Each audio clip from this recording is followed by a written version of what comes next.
ललिता निवास जग्गा प्रकरणमा पक्राउ परेका आरोपितलाई 7 दिन हिरासतमा राख्न अदालतको अनुमति। मुलुकी ऐन 2020 अनुसार मुद्दा चलाइने सीआईबीको प्रश्नोक्ति। विकृतिको डङ्गुर भत्काई छाड्ने प्रधानमन्त्रीको उद्घोष। यही महिना बुढी गण्डकी जलविद्युत आयोजनाको शिलान्यास गर्ने आश्वासन। पहिलो पटक मत विभाजन मार्फत विनियोजन विधेयक पारित। र 3 तहले लगाउने करको चक्करमा पिल्सिएको उद्योग परिसंघका अध्यक्ष अग्रवालको गुनासो। नेपाली गलैँचा उद्योगमा बढाएको मूल्य वृद्धि कर फिर्ता गर्न उद्योगी व्यवसायीहरूको माग। नमस्कार, कारोबार समाचारमा स्वागत छ। अब समाचार विस्तारमा। बालुवाटार स्थित ललिता निवास जग्गा प्रकरणमा पक्राउ परेका आरोपितलाई 7 दिन हिरासतमा राखेर अनुसन्धान गर्न काठमाडौँ जिल्ला अदालतले अनुमति दिएको छ। बुधबार काठमाडौँ जिल्ला अदालतका न्यायाधीश वासुदेव पौडेलको इजलासले पक्राउ परेका 4 जना आरोपितलाई 7 दिन थुनामा राखेर अनुसन्धान गर्न अनुमति दिएको हो। प्रहरीले निर्वाचन आयोगका पूर्व आयुक्त सुधीर शाह, भाटभटेनी सुपरमार्केटका सञ्चालक मीन बहादुर गुरुङ र मालपोत कार्यालय दिल्ली बजारका तत्कालीन कर्मचारी गोपाल कार्की र धर्मप्रसाद गौतमलाई ललिता निवास जग्गा हिनामिना प्रकरणमा संलग्न भएको अभियोगमा पक्राउ गरेको छ। प्रहरीले मंगलबार काठमाडौँको विभिन्न स्थानबाट 7 जनालाई पक्राउ गरे पनि 3 जनालाई भने सर्वोच्च अदालतको अन्तरिम आदेशका कारण देखाउँदै छाडिएको थियो। प्रहरीको केन्द्रीय अनुसन्धान ब्युरो सीआईबीका अनुसार 2047 पछिका चरणमा ललिता निवासको 143 रोपनी जग्गा हिनामिना भएको छ। बुधबार आयोजित पत्रकार सम्मेलनमा ब्युरोका प्रहरी वरिष्ठ उपरीक्षक दिनेश आचार्यले राणालाई फिर्ता गरेको नाममा नक्कली मोही खडा गरी गुठी खडा गरेको जग्गा हिनामिना गरेको पाइएको बताउनुभयो। उहाँले भाटभटेनी सुपरमार्केटका सञ्चालक गुरुङ र उहाँको परिवारको नाममा मात्रै 29 रोपनी भन्दा बढी जग्गा देखिएको जानकारी दिनुभयो। र तत्काल जो मोहीहरू क्रिएट गरेका छन् ती मोहीहरूको नामबाट तिनीहरूलाई केही पैसा दिएर फेरि तत्काल यो जग्गामा विशेष चलखेल गर्ने व्यक्तिहरूले चाहिँ त्यो नाममा पुनः आफ्नो नाममा चाहिँ तत्काल नामसरी गरेको अवस्था देखिन्छ। यो दोस्रो अवस्था भयो। त्यसपछि पनि त्यो जग्गाभन्दा बाहिर केही जग्गाहरू अझै बाँकी रहन्छन्। यो मोही बनाउने बेला चाहिँ यो सट्टा भर्नाको नाममा गएको छ। विभिन्न मोही क्रिएट गरेर उनीहरूको जग्गा त्यो विशिष्ट व्यक्तिको निवासभित्र पर्यो भने त्यसको विस्तार गर्ने क्रममा को नाममा चाहिँ त्यो 2500 पनि समथिङ भन्दा बढी जग्गा गएको छ। र त्यसै गरेर त्यसभन्दा बाहिर पनि अझै केही रोपनी जग्गा बाँकी रह्यो। त्यो 4 रोपनी समथिङ जग्गा त्यो विभिन्न ठाउँमा। त्यसपछि एउटा नयाँ क्रिएट हुन्छ पशुपति टिकिन्चा गुठी। पशुपति टिकिन्चा गुठीको नाममा चाहिँ विभिन्न निर्णय गरेर 3 रोपनी 12 आना जग्गा जाने भन्ने हुन्छ। तर पछि जाने बेलामा चाहिँ 4 रोपनी 14 आना जग्गा चाहिँ फेरि पछिल्लो अवस्थामा सबभन्दा अन्तिमचोटि गएको देखिन्छ। यसरी विभिन्न 4वटा चरण गरेर ललिता निवासको जग्गाहरू चाहिँ विभिन्न व्यक्तिहरूको उसमा गएको देखिन्छ। र त्यसै सन्दर्भमा आज हिजो हामीले 4 जना व्यक्तिहरूलाई पक्राउ गरेर अहिले त्यसमा सम्बन्ध व्यक्तिहरू केही कर्मचारी र बिचौलियाहरूलाई र जसले चाहिँ यो होल उसमा चाहिँ जग्गाहरू लिने कार्यहरू गरेका छन् ती व्यक्तिहरूलाई पक्राउ गरेर थप अनुसन्धान कारबाहीको लागि हामी कारबाही अगाडि बढाउने प्रोसेसमा छौँ। र अहिले पछिल्लो अवस्थामा पक्राउ पर्ने 4 जनाहरूमा मीन बहादुर गुरुङ काठमाडौँ महानगरपालिका वार्ड नम्बर 5 बस्ने, त्यस्तै तत्कालीन त्यहाँको मालपोत अधिकृत धर्मप्रसाद गौतम, त्यसपछि गोपाल कार्की त्यतिखेरको मालपोत कर्मचारी र सुधीर शाह त्यतिखेरको भक्तपुरको मालपोत अधिकृत गरेर 4 जना व्यक्तिहरूलाई हामीले नियन्त्रणमा राखेर कारबाही प्रक्रिया अगाडि बढाएका छौँ। यसै प्रकरणमा विभिन्न नेता, कर्मचारी, व्यापारी, भूमाफिया र तत्कालीन भोगाधिकार समेत मुछिएका छन्। ब्युरोका प्रमुख प्रहरी अतिरिक्त महानिरीक्षक किरण बज्राचार्यले लामो समयदेखि अनुसन्धान गरिरहेको ललिता निवास जग्गा प्रकरणको अनुसन्धानलाई निष्कर्षमा पुर्याउने गरी काम गरिरहेको बताउनुभयो। उहाँले सरकारी वकिल कार्यालयबाट फाइल फिर्ता आइसकेपछि ब्युरोले अनुसन्धान गरी ठूलो मेहनत गरेको भन्दै मुलुकी ऐन 2020 मा सरकारी लिखत कृतिमा हद म्यादको व्यवस्था नभएको र त्यस अनुसार नै मुद्दा चलाउन लागि पनि स्पष्ट पार्नु भएको छ। 78 साल 9/22 मा जिल्ला सरकारी वकिल कार्यालयबाट जुन निर्देशन प्राप्त भइसके पश्चात यो लामो समयको अनुसन्धान प्रहरीले केन्द्रीय अनुसन्धान ब्युरोले गरेको छ। यसमा ठूलो मेहनत छ र प्रमाणहरू जुन हिसाबले सङ्कलन गरे अघि भर्खरै हाम्रो अहिले एसएस साहबले जुन प्रस्तुति गर्नुभयो, उहाँले दिनुभएको जुन बुदाहरू छ, तथ्यहरू छ र बुझिएका व्यक्तिहरूलाई तत्कालमा बुझिएका व्यक्तिहरूको बयानहरू इत्यादिलाई गर्दाखेरि मलाई जहाँसम्म लाग्छ यो मुद्दा दर्ता नगर्ने प्रश्न नै आउँदा मुद्दा दर्ता हुन्छ, अगाडि बढ्छ र यसमा हदम्यादको सन्दर्भमा अघि भर्खरै पनि यसको कुन हामीले कुन ऐनलाई टेकेर जाँदैछौँ भन्ने कुरा स्पष्ट भइसकेको हुँदाखेरि यसमा दुविधा गर्नुपर्ने कुनै प्रश्न छैन र चलखेलको हकमा सानोभन्दा सानो मुद्दामा चलखेल गर्ने पक्षहरू रहन्छ नै ती पक्षहरूसँग उनीहरूलाई जवाफ दिने हामीसँग यथेष्ट प्रमाणहरू छन्, यथेष्ट आधारहरू छ। त्यसले गर्दा यो मुद्दा एकदमै सही ढङ्गले अगाडि बढ्छ भन्ने कुरामा म र हाम्रो टिम पूर्ण रूपमा विश्वस्त छ। ब्युरोका प्रमुख प्रहरी अतिरिक्त महानिरीक्षक वज्राचार्यले पक्राउ परेका व्यक्तिहरूको बयानका आधारमा थप अनुसन्धान गर्ने समेत जानकारी दिनुभयो। तत्कालीन सरकारको हस्तक्षेपका कारण 2078 पुसदेखि रोकिएको अनुसन्धान फाइल प्रहरीले पुनः खोलेको हो। उक्त प्रकरणमा अख्तियार दुरुपयोग अनुसन्धान आयोगबाट दायर मुद्दा विचाराधीन छ। प्रतिनिधि सभाले विनियोजन विधेयक 2080 बहुमतले पारित गरेको छ। प्रतिनिधि सभाको बुधबारको बैठकले अर्थमन्त्री डाक्टर प्रकाश शरण महतले प्रस्तुत गर्नुभएको विनियोजन विधेयक 2080लाई मत विभाजन मार्फत पारित गरेको हो। नेकपा एमाले मत विभाजन माग गरेपछि भएको मतदानमा आगामी आर्थिक वर्षको बजेट पारित गरियोस् भन्ने प्रस्तावको पक्षमा 147 मत परेको थियो भने विपक्षमा 108 मत परेको थियो। प्रतिनिधि सभामा उपस्थित 255 जना सदस्यहरू रहेका थिए। प्रस्तावको पक्षमा बहुमत भएकाले सो प्रस्ताव पारित गरिएको सभामुख देवराज घिमिरेले घोषणा गर्नुभयो। विनियोजन विधेयक 2080लाई पारित गरियोस् भन्ने प्रस्तावको पक्षमा अर्थात् हुन्छ भन्ने पक्षमा जम्मा 147 मत, विपक्षमा अर्थात् हुन्न भन्ने पक्षमा जम्मा 108 मत र मत दिन्न भन्ने पक्षमा जम्मा 0 मत परेको छ। माननीय सदस्यहरू, विनियोजन विधेयक 2080लाई पारित गरियोस् भन्ने प्रस्तावको पक्षमा 147 मत परेको र उक्त सङ्ख्या प्रतिनिधि सभाको बहुमत भएकोले विनियोजन विधेयक 2080लाई पारित गरियोस् भन्ने प्रस्ताव बहुमतले पारित भएको घोषणा गर्दछु। नेपालको इतिहासमा विनियोजन विधेयकमाथि मतदानको यो पहिलो घटना हो। यस अघिका वर्षहरूमा ध्वनि मतका आधारमा बजेट पारित हुने गरेका थिए। सो प्रस्तावको विपक्षमा एमाले राष्ट्रिय स्वतन्त्र पार्टीका सांसदहरूले मतदान गरेका थिए। यसअघि एमाले मत विभाजन गरेर बजेट पारित गर्न माग गरेको थियो। सत्तारूढ दलहरू नेपाली कांग्रेस, नेकपा माओवादी केन्द्र, नेकपा एकीकृत समाजवादी, जनता समाज पार्टी सहितका दलहरूले भने बजेट हुबहु पारित गर्न व्हिप जारी गरेका थिए। प्रधानमन्त्री पुष्पकमल दाहाल प्रचण्डले अबदेखि फागुन महिनामै मन्त्रालयगत बजेटको सीमा निर्धारण गरी संसदमा पेश गर्ने बताउनु भएको छ।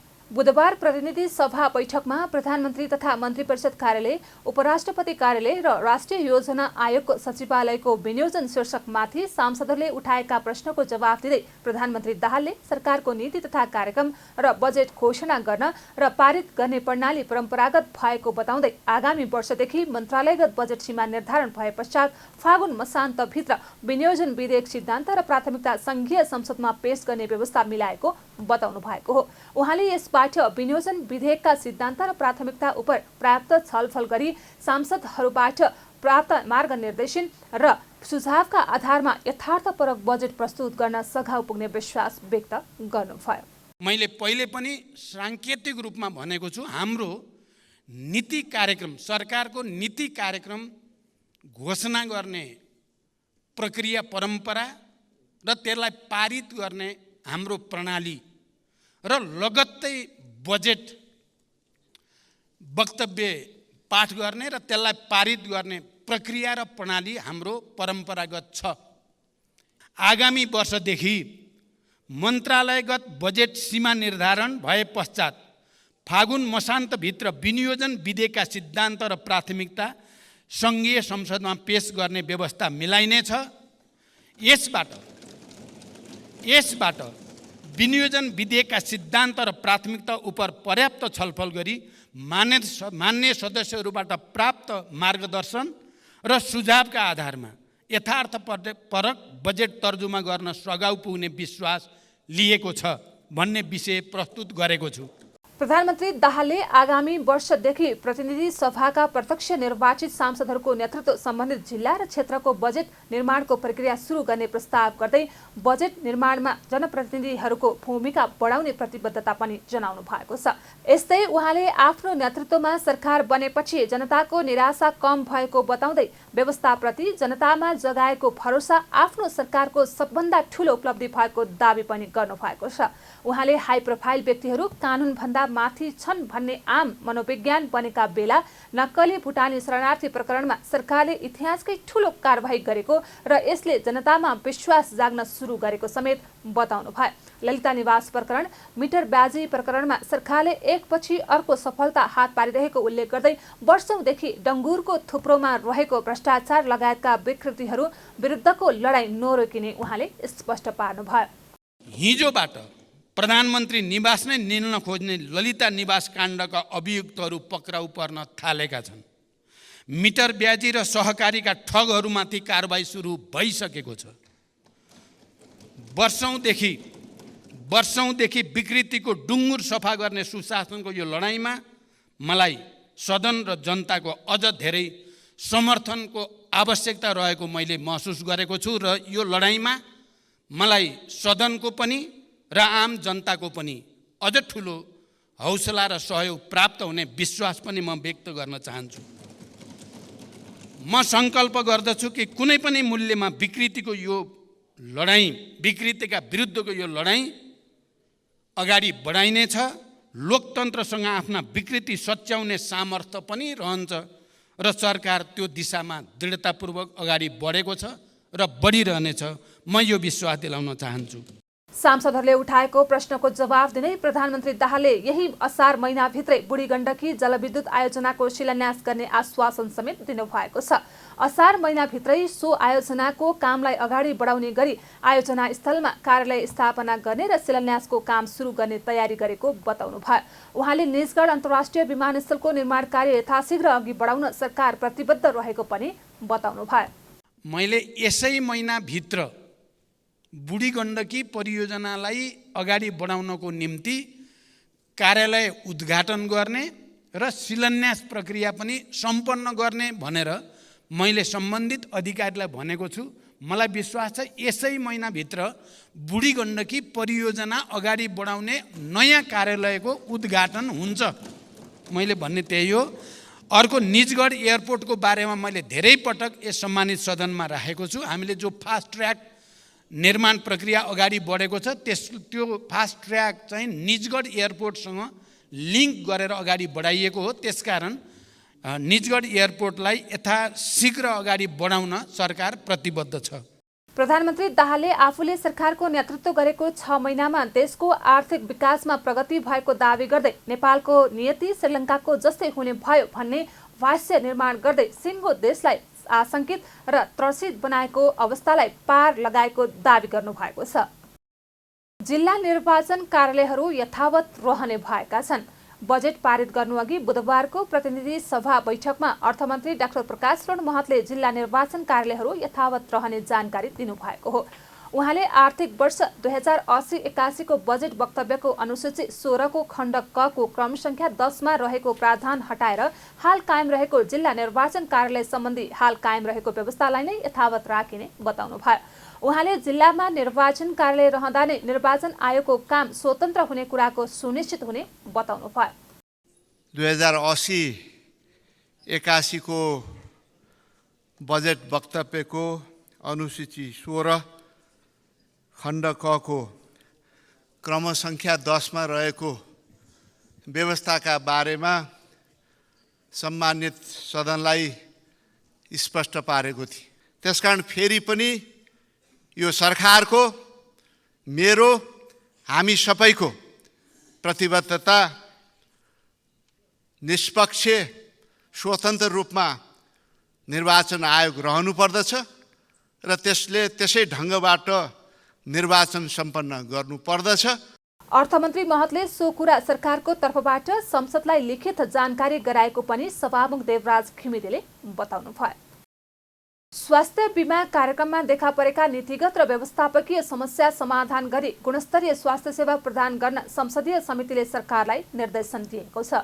बुधबार सिंहदरबारमा बसेको राष्ट्रिय सभा अन्तर्गतको दिगो विकास तथा सुशासन समितिको बैठकले स्वास्थ्य बीमा कार्यक्रममा देखा परेका नीतिगत व्यवस्थापकीय समस्या समाधान गरी सबै स्थानीय तहहरूमा पहुँच विस्तार गर्न सरकारलाई निर्देशन दिएको हो।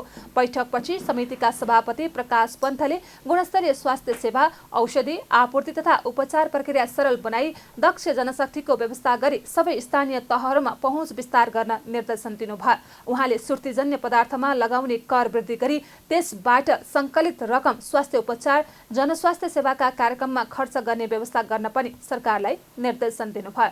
स्वास्थ्य बीमा कार्यक्रममा देखा परेका नीतिगत व्यवस्थापकीय समस्या समाधान गरी गुणस्तरीय स्वास्थ्य सेवा, औषधि आपूर्ति तथा उपचार प्रक्रियालाई सरल बनाई दक्ष जनशक्तिहरूको व्यवस्था गरी सबै स्थानीय स्तरसम्म पनि पहुँचलाई विस्तार गर्ने कुरामा यो समितिले सम्बन्धित मन्त्रालय निकायलाई निर्देशनका रूपमा हामी पठाउनेछौँ। यसै गरी सुर्तीजन्य पदार्थमा लगाउने कर वृद्धि गरी त्यसबाट सङ्कलित रकम स्वास्थ्य उपचार, जनस्वास्थ्य सेवाका कार्यक्रमहरूमा चाहिँ खर्च गर्ने व्यवस्थालाई त्यो बढाउने कुरालाई चाहिँ अब यसलाई पनि हामीले एउटा नेपाल सरकारलाई निर्देशनका रूपमा यो कुराहरू पठाउनेछौँ। समितिले मानसिक स्वास्थ्य उपचारका सम्बन्धमा मनोसामाजिक परामर्शदाता, स्वास्थ्य विशेषज्ञ सेवा विस्तार गर्न, शिक्षाका पाठ्यक्रममा समावेश गर्न र विभेदजन्य शब्द र प्रावधानहरूलाई हटाउन उपयुक्त कानुनी नीतिगत व्यवस्था गर्न निर्देशन दिएको छ। यसअघि बैठकमा स्वास्थ्य तथा जनसङ्ख्या मन्त्री मोहन बहादुर बस्नेतले निजी अस्पताल र मेडिकल कलेजहरूलाई स्वास्थ्य बीमा नदिने कुरामा सरकारले आफ्नो धारणा बनाइसकेको बताउनुभयो। उहाँले स्वास्थ्य बीमा सही ढङ्गबाट सञ्चालन हुन नसकेको स्वीकार गर्दै बिरामी नभएकाहरूलाई डकुमेन्ट बनाएर खर्च गराउने कुराको नियन्त्रण हुन जरुरी रहेको पनि बताउनुभयो। प्राइभेट अस्पताल र मेडिकल कलेजहरूलाई अब दिने कि नदिने, लगभग नदिने कुरामा राज्यले एउटा धारणा बनाइरहेको अवस्था र योभन्दा अगाडि कम्युनिटी हस्पिटलले पाएको पनि अवस्था, पाएकाहरू अहिले हामी हिजो मात्रै 6 अस्पताल, हिजो एक दिन मात्रै हामी निरीक्षण गरायौँ, त्यो स्वास्थ्य बिमा चाहिँ गरिदिनु पर्यो। स्वास्थ्य बिमा त्यहाँ भएपछि बिरामीको चाम चाहिँ सुत्तै बढी पनि हाल्ने, त्यो फाइदा पनि हस्पिटललाई छ। तर हस्पिटलले दिने सुविधामा चाहिँ के भयो त जनतालाई अप्ठ्यारो हुने। यहाँ एकाथरी चाहिँ के हुँदो रहेछ भने प्रेस्क्रिप्सन आवश्यकताभन्दा बढी बनाइदिने, अब जति पाउने सुविधा हो त्यति सुविधा दिलाइदिने, नभएको बिरामीलाई नै बिरामी बनाएर डकुमेन्ट मिलाएर त्यहाँ खर्च गराइदिने। यो एउटा चाहिँ एकदमै गलत र चाहिँ यो बर्बाद हुने यसलाई चाहिँ कसरी हामीले कन्ट्रोल गर्ने भन्ने विषयमा हाम्रो आन्तरिक छलफल पनि भइरहेछ र यसका लागि आवश्यक सुझाव चाहिँ हामीले चाहिँ यो मागेका छौँ। हामी यो ग्रहण गर्न तयार छौँ। यसलाई व्यवस्थापन गर्न जरुरी छ। बैठकमा स्वास्थ्य बीमा बोर्डले आगामी आर्थिक वर्षको प्रथम त्रैमासिकसम्म सबै स्थानीय तहमा स्वास्थ्य बीमा सेवा सुचारू हुने जानकारी गराएको थियो। बोर्डका कार्यकारी निर्देशक दामोदर बसौलाले आगामी आर्थिक वर्षको प्रथम त्रैमासिकसम्म सबै स्थानीय तहमा स्वास्थ्य बीमा सेवा सुचारू हुने जानकारी गराउनुभयो। उहाँले स्वास्थ्य बीमा स्वायत्त निकाय भए पनि अहिलेसम्म स्वायत्त रूपमा सञ्चालन हुन नसकेको गुनासो पनि गर्नुभयो। नेपाल उद्योग परिसङ्घका अध्यक्ष राजेश कुमार अग्रवालले निजी क्षेत्र 3 तहले लगाउने करको चक्करमा पिल्सिएको बताउनु भएको छ। परिसङ्घका नवनिर्वाचित अध्यक्ष अग्रवालले संघीय, प्रदेश र स्थानीय सरकारले लगाउने करले निजी क्षेत्र मारमार रहेको बताउनु भएको हो। उहाँले 3 तहको सरकारले कर प्रणालीलाई एकद्वार प्रणाली मार्फत लिने व्यवस्था गर्न आवश्यक रहेको पनि बताउनु भयो। बुधबार संघीय, प्रदेश र स्थानीय सरकारले बजेट मार्फत करको वृद्धि र दायरा बढाएको विषयमा कुराकानी गर्दै उहाँले निजी क्षेत्र र जनताले अहिले तेह्रौं किसिमको कर तिर्नु परेको बाध्यता रहेको बताउनु भयो। उहाँले संघीयता लागू भएसँगै खर्च बढ्यो भन्दैमा उद्योगी व्यवसाय र जनतालाई तेह्रो करको मारमा राज्यले पार्न नहुने भन्दै तेह्रो कर प्रणालीले उद्योग व्यवसाय समेत पलायन हुने अवस्थामा पुगेको दुखेसो व्यक्त गर्नुभयो। अध्यक्ष अग्रवालले उहाँले मुलुकमा राजनैतिक स्थिरता कायम गरी सबै प्रणालीगत लगायतका आर्थिक नीति, लगानी र व्यवसाय मैत्री बनाउन आवश्यक रहेको समेत बताउनु भयो। हामीले सुरुदेखि भन्दै आएका छौँ कि हामीहरू यो करको चक्करमा पिल्सिएका छौँ हैन। अब केन्द्रको कर, प्रदेशको कर अनि स्थानीय तहको कर, यसमा हामीले धेरै पहिलादेखि भन्दै आइरहेका छौँ कि एक पोइन्टमा कर लिनुहोस् र त्यसपछि डिस्ट्रिब्युट गर्नुहोस् भन्ने कुरा हो। अब यो कर बढाउँदै जाँदाखेरि यो अल्टिमेटली हिट गर्ने बिजनेसलाई हो, जनतालाई नै हो हैन। अब हामीले अब संघीयतामा गयौँ, खर्च बढेकै छ, त्यसका अब आफ्ना हिसाबले केही समस्या पनि होला। तर त्यसका बेनिफिट्स पनि छ कि भने अब स्थानीय लेभलसम्म डेभलपमेन्टको काम सुरु भएको पनि अवस्था छ। कतिपय स्थानीय तहहरू नहेरिएका, त्यसलाई बजेट नपाएको अवस्थामा पनि अब यो स्थानीय तह भएमा यस्तो हामीले महसुस पनि गर्न सक्छौँ। हामी जब कतै जान्छौँ हेर्छौँ नि, सानोतिनो सडकहरू बनेको, बाटो बनेको, होइन, नालाहरू बनेको, पानीको व्यवस्था भएको, त्यस्ता स्थानीय तहमा पनि देखेका छौँ। त्यो बेनिफिटहरू पनि छन्। तर यो करको कुरामा हामीले जहिले पनि उठाइरहेको कुरा छ कि यो एक पोइन्टमा लिने व्यवस्था कसरी गर्न सकिन्छ भन्नेमा। तर अब हामीले के समस्या देखिरहेको छु भने जबसम्म यो डिसिसन बेसिकली पोलिटिकली डिसिसन लिनुपर्ने एउटा विषय हो, जबसम्म हाम्रो पोलिटिकल लिडरसिप, पोलिटिकल स्टेबिलिटी आउँदैन नि, यो समस्याको समाधान होला जस्तो लागिरहेको छैन। तर करमा पनि अब अस्ति मैले कहाँ डाटा हेरेको छ, हाम्रो tax to GDP ratio one of the highest in south east Asia छ, होइन। त्यो कारणले पनि अब यो सब कुरामा पनि हामीले एकचोटि गहन छलफल गर्नुपर्ने आवश्यकता छ। परिसङ्घका अध्यक्ष अग्रवालले दक्षिण एसियामा नै नेपालमा जीडीपी रेसियो भन्दा कर वृद्धिको रेसियो बढी भएको भन्दै संघीय सरकारले आर्थिक विधेयक मार्फत विभिन्न वस्तु तथा सेवामा बढाएको कर संशोधन गर्नुपर्ने सुझाव पनि दिनुभएको छ। उहाँले मुलुक अर्थतन्त्र संकुचन भएर मन्दीमा गएको बेला करको दर बढाउँदा व्यवसायहरू मारमा परेको बताउनुभयो। सरकारले पर्यटक बढाउनु पर्ने अवस्थामा हवाई भाडामा 2% कर लगाउनु राम्रो नभएको भन्दै उक्त व्यवस्था कार्यान्वयन पनि समस्या रहेको बताउनुभयो।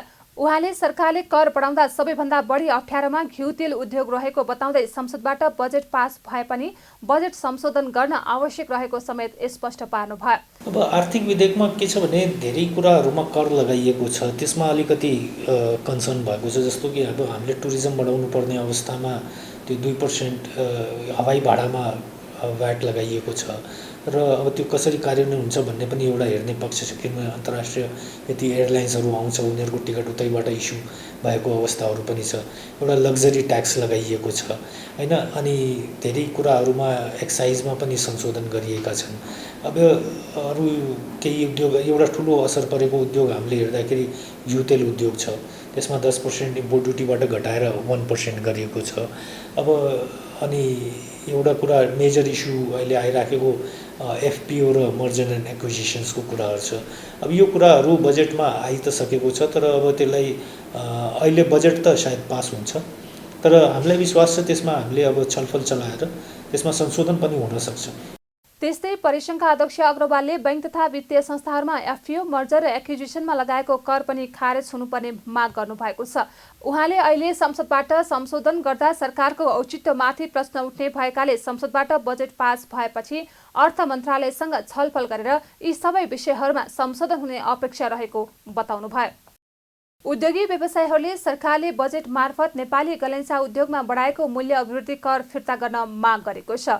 बुधबार काठमाडौँमा पत्रकार सम्मेलन गर्दै नेपाल गलैँचा उत्पादक तथा निकासीकर्ता सङ्घले आर्थिक विधेयक मार्फत सरकारले गलैँचा उद्योगमा लगाएको कर खारेज गरी पुरानै अवस्था कायम गर्न माग गरेको हो। सङ्घका महासचिव बलराम गुरुङले नेपाली गलैँचा उद्योग लघु, घरेलु तथा साना उद्योग भएको भन्दै गलैँचा उद्योगको उत्पादन स्रोतलाई करको दायरामा ल्याउन अव्यावहारिक रहेको बताउनुभयो। उहाँले साना साना इकाइमा सञ्चालित उद्योगहरूमा करको दायरामा आउने भन्दा पनि पलायन हुने अवस्था रहेको समेत बताउनुभयो। उहाँले प्रधानमन्त्री तथा अर्थमन्त्रीलाई समेत कर खारेज गर्न ध्यानाकर्षण गराए पनि सकारात्मक प्रतिक्रिया नआएको गुनासो गर्दै गलैँचा उद्योगलाई करको दायरामा ल्याउँदा मूल्य बढ्ने दाबी पनि गर्नुभयो।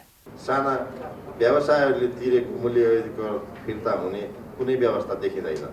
यहाँ नेपाली गलैँचाको उत्पादन लागत बढ्ने हुन्छ। अन्ततः नेपाली गलैँचा उद्योगमा प्रयोग हुने कच्चा पदार्थहरूमा मूल्य अभिवृद्धिको भार थप्नु र नेपाली गलैँचा उद्योगका उत्पादनका विभिन्न प्रक्रियागत उद्योगहरूलाई मूल्य अभिवृद्धि करको दायराभित्र बाँध्नु जस्ता व्यवस्थाले नेपाली गलैँचाको मूल्य स्वतः रूपमा अभिवृद्धि हुनेछ। मूल्य अभिवृद्धिको परिणाम निर्यात तथा रोजगारीमा पर्ने छर्लङ्ग छ।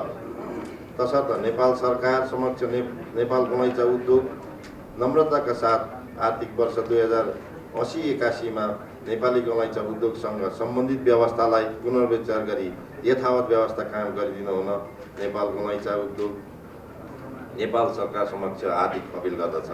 सङ्घका अध्यक्ष तेन्जिङ शेर्पाले विगतमा गलैँचाको उद्योग र कच्चा पदार्थ आयातमा कर नभएको बताउनुभयो। उहाँले गलैँचा उत्पादन गर्न महँगो भएकाले व्यवसायीहरूले अन्तर्राष्ट्रिय बजारमा प्रतिस्पर्धा गर्न नसकिरहेको अवस्थामा सरकारले थप करको भार लगाउँदा समस्या हुने भन्दै गलैँचा उद्योगहरूलाई ऊनी धागो सरह सुविधा दिन माग गर्नुभयो। उहाँले सरकारले गलैँचा व्यवसायीहरूले मागेको सुविधा दिनुपर्ने अवस्थामा भएको सुविधा समेत कटौती गरेको दुखेसो समेत व्यक्त गर्नुभयो। हाम्रो माग के थियो भने हामी त्यसै पनि महँगो भएर अन्तर्राष्ट्रिय जगतमा प्रतिस्पर्धा गर्न नसकिरहेको अवस्थामा अब हामीलाई चाहिँ हाम्रो माग के छ भने ऊन सरह सुविधा दिनुहोस्। ऊनी धागो सरह अरू आयातित जुन कच्चा पदार्थ छ गलैँचा बनाउन लागि प्रयोग हुने त्यसमा पनि छुट दिनुहोस् भन्ने चाहिँ हाम्रो माग थियो।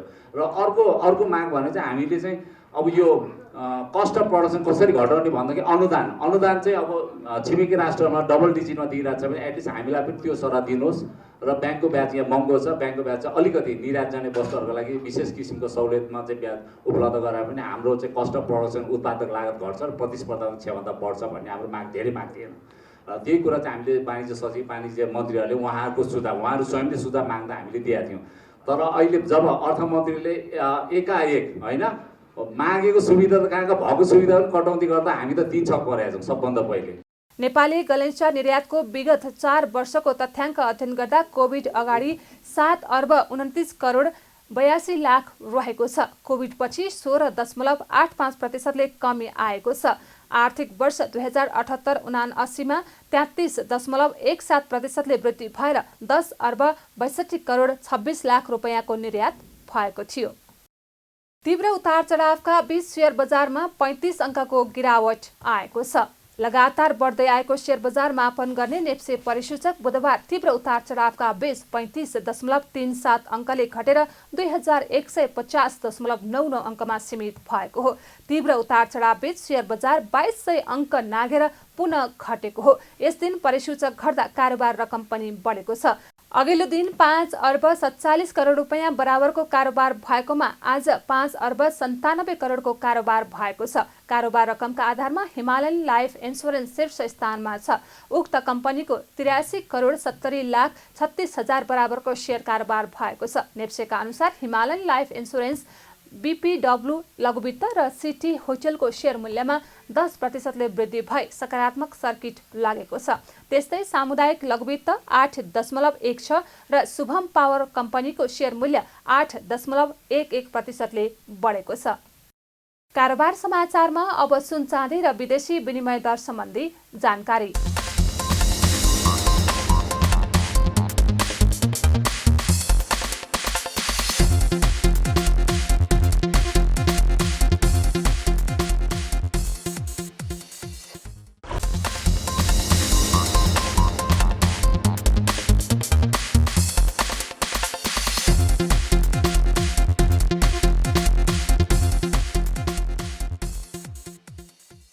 बिदा हुनुअघि अहिलेसम्मका प्रमुख समाचार फेरि एकपटक। ललिता निवास जग्गा प्रकरणमा पक्राउ परेका आरोपितलाई 7 दिन हिरासतमा राख्न अदालतको अनुमति। मुलुकी ऐन 2020 अनुसार मुद्दा चलाइने सीआईबीको प्रश्नोक्ति। विकृतिको डङ्गुर भत्काई छाड्ने प्रधानमन्त्रीको उद्घोष। यही महिना बुढी गण्डकी जलविद्युत आयोजनाको शिलान्यास गर्ने आश्वासन। पहिलो पटक मत विभाजन मार्फत विनियोजन विधेयक पारित। र 3 तहले लगाउने करको चक्करमा पिल्सिएको उद्योग परिसंघका अध्यक्ष अग्रवालको गुनासो। नेपाली गलैँचा उद्योगमा बढाएको मूल्य वृद्धि कर फिर्ता गर्न उद्योगी व्यवसायीहरूको माग। कारोबार समाचार सकियो। हामीलाई बिदा दिनुहोस्।